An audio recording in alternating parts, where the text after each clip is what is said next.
This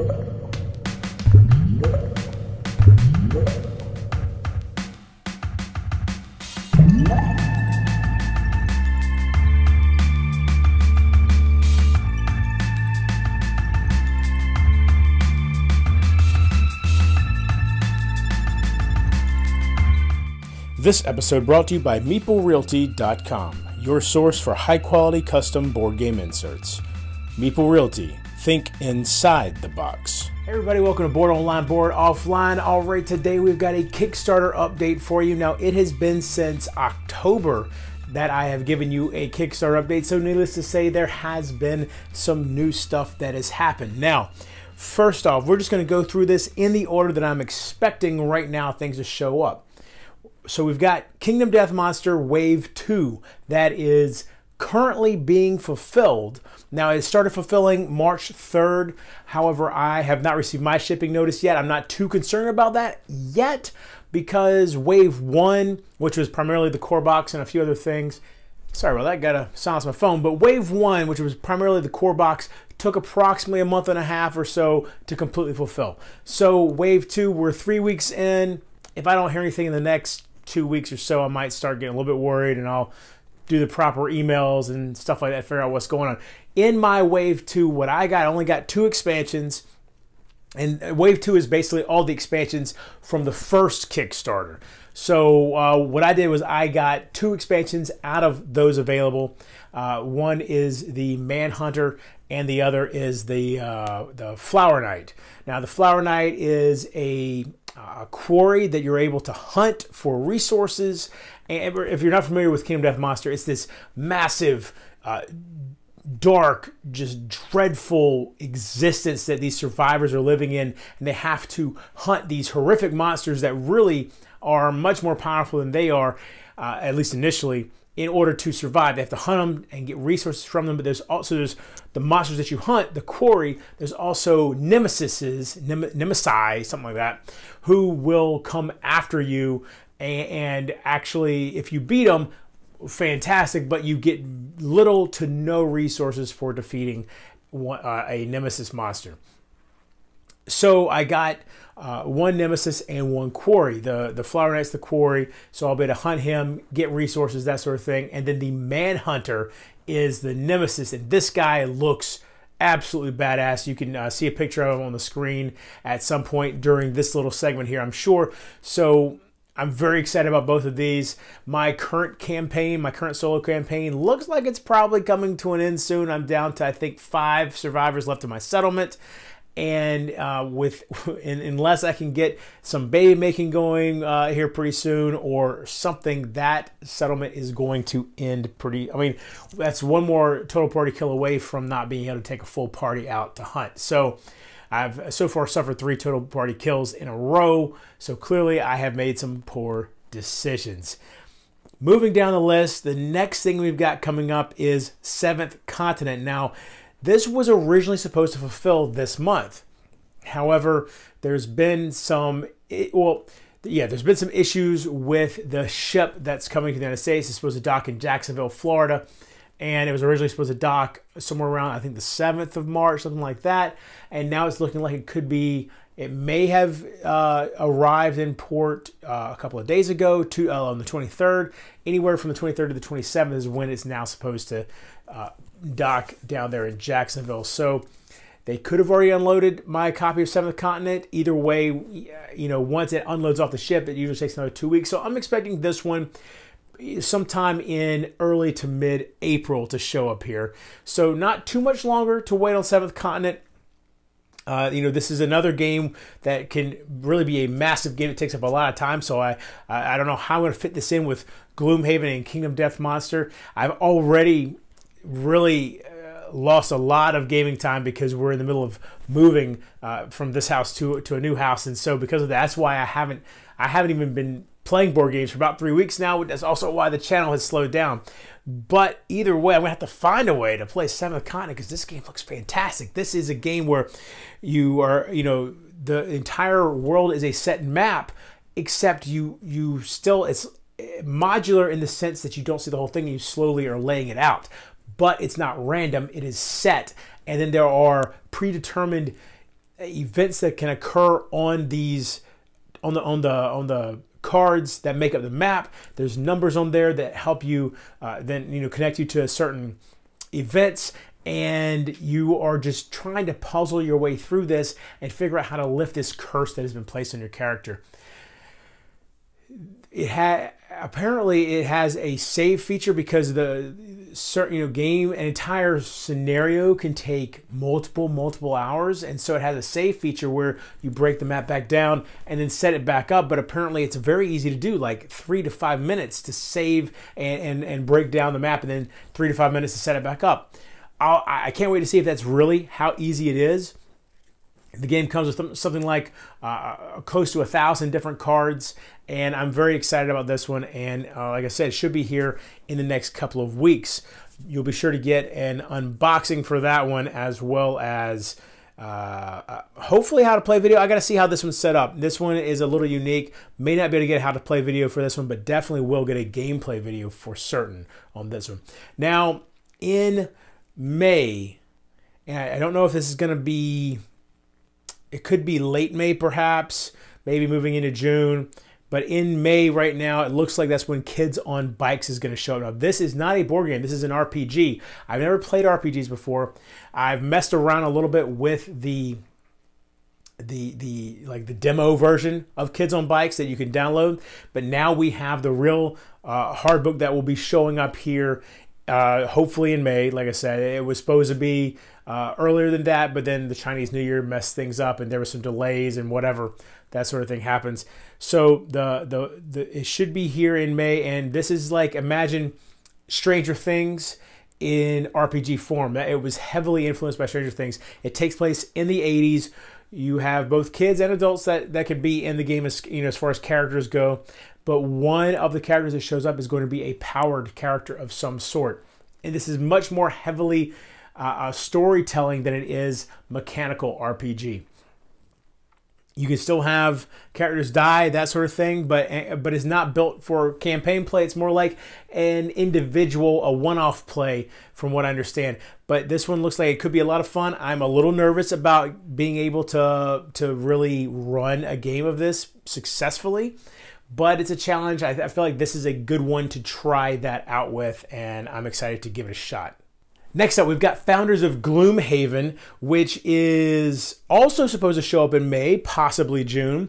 Founders of Gloomhaven is a worker placement / city building game that takes place, I think it's worker placement, it's definitely city building, because you are founding the city of Gloomhaven, which of course is what the game Gloomhaven revolves around, is that city. That's your base of operations for that game. It has a really interesting mechanism in Founders of Gloomhaven where you own tier 1, a building that creates tier 1 resources, right? But then you need those tier 1 resources to create tier 2 resources. And if another player creates a tier 2 resource that requires your tier 1 resource, then every time that tier 2 resource is created, you get points for that. And then there's tier 3 as well, and that trickle down effect continues. Every time that tier 3 that uses this tier 2 that uses your tier 1, you're going to get some points for being the owner of that tier 1 resource that eventually becomes that tier 3 resource. A very, very interesting mechanism there. I'm excited to see how it actually works in play. And then the fact that you're building that city and it has two sides of the board. One side is very true to the way Gloomhaven actually looks. It's the thematic side of the board. And then there's the symmetrical side of the board for players that are more wanting to make sure that everything is completely symmetrically set up, even and fair at the beginning of the game. Personally, I'll probably play on the thematic side more often than not. A ton of different races, each with their own powers, all of which players of Gloomhaven will recognize from that game. The Vermling, the Inox, the humans, everybody, a whole bunch of them are in there. And it makes me very excited to, playing Gloomhaven makes me very excited to try Founders of Gloomhaven, even though they are entirely different games. In no way, shape, or form can you say that, oh yes, I'll enjoy Founders of Gloomhaven because I enjoy Gloomhaven. No, it's not like that at all. It's just that theme of Gloomhaven has got me excited for a game that I'm pretty positive I'll enjoy the mechanisms of it. and the fact that it is in any way thematically tied to this game has me very excited. Next up, we have in September, it's looking like that's when Wave 3 of Kingdom Death Monster will show up. Now, Wave 3 for me is going to be the Gambler's Chest, which is a massive chest. I'm expecting to be close to the same size as the core box with a ton of stuff in there. The Adam Poots, the designer, has teased that there may be stuff in there he hasn't even acknowledged yet, that, you know, that the people will be surprised when they open up and find some of the stuff in there. And it has like a more advanced way to play Kingdom Death with more thematic and advanced rules. That seems very interesting to me, because I already think that Kingdom Death is so in-depth in a lot of ways, but it's interesting that it could be even more in-depth than it already is. And for me, at Wave 3 right now, that is where my Kingdom Death time will end. However, I'm considering, when the Pledge Manager opens again around Wave 3 time, if it will allow me to going in and ordering some of the expansions that will happen in Wave 4. Now, these are the new expansions, never before seen, but if that happens, we'll discuss that then. As of right now, September of this year will be the end of my Kickstarter portion of my Kingdom Death life, though I fully anticipate continuing to expand my Kingdom Death collection. Next up, we have Zaya Missions and Powers. Now, this was a Kickstarter that just happened, since the last time that we've talked, and I jumped in there. It was I think like $18, and it's a pack of something like 50 cards. It gives you new ship powers for the ships that obviously already exist for both the base game and Embers, the expansion. It gives you new mission types, and that's just very exciting to me to have that. Continue to have more and more stuff to flesh out in Zaya. Now, I need to get Zaya to the table again. It has been a while. The last time I played it, it was a bad experience with a couple of guys that did not dig the game at all. And somehow, that maybe has prevented me from bringing it back out, but I got to get it back out. I've had so many good memories playing that game. I got to get it back out, and I'm hoping that maybe this expansion will help me do that. Now, it is just a deck of cards. However, it's looking like November is when it's currently estimated to show up. So getting towards the end of the year. And finally, at the end of the year, the current Grand Kahuna, I mean, Kingdom Death is a Grand Kahuna, right? However, Time of Legends, Joan of Arc, Kingdom Death, I had help from friends to back that one. Time of Legends, Joan of Arc, I'm sinking 100% my own money into this one. And it's too much. I put too much money in there. I'm not even going to tell you how much, but basically what we've got right here is, it's Kingdom Death numbers, though, is where we're at with Time of Legends at this point. Time of Legends Joan of Arc is a primarily 2-player game with some 3 to 4 player missions in it, perhaps, and even a couple of solo missions in it. Takes place during the 100 Years' War. You have both what's called the historical missions, which are based on 100% accurate, historical accurate missions. Now, whether or not they play out historically accurate, that's one thing. But what I mean is there's no mythology there. Then you have the mythical, I believe it's called mythical missions, which have things like werewolves and dragons and the devil and all this kind of stuff that pops up. So now I backed it, obviously the core box, which has a ton of minis in it, a ton of stuff. Oh, and it's got terrain. It's got 3D terrain, trees and buildings, and there's some other stuff I feel like, but that is so cool. It looks so cool. And then again, like I said, I then got the Mythic Bundle, which is the Village Pack, which just adds more buildings and terrain and stuff like that, which is cool. But then also the Mythic Pack includes the Unleash Hell expansion, which is the Devil, which is a very large miniature. And I believe it has some archangels in it, and then some more terrain and some new missions and stuff like that in it. But super cool looking miniature there. And by the way, the artwork in this game is phenomenal. Then also in that Mythic Pack is the Apocalypse Pack, which has another just absolute metric ton of miniatures in it. So, and this is all based around the biblical apocalypse, the Book of Revelations, and has a bunch of those kind of religiously based mythological creatures in that.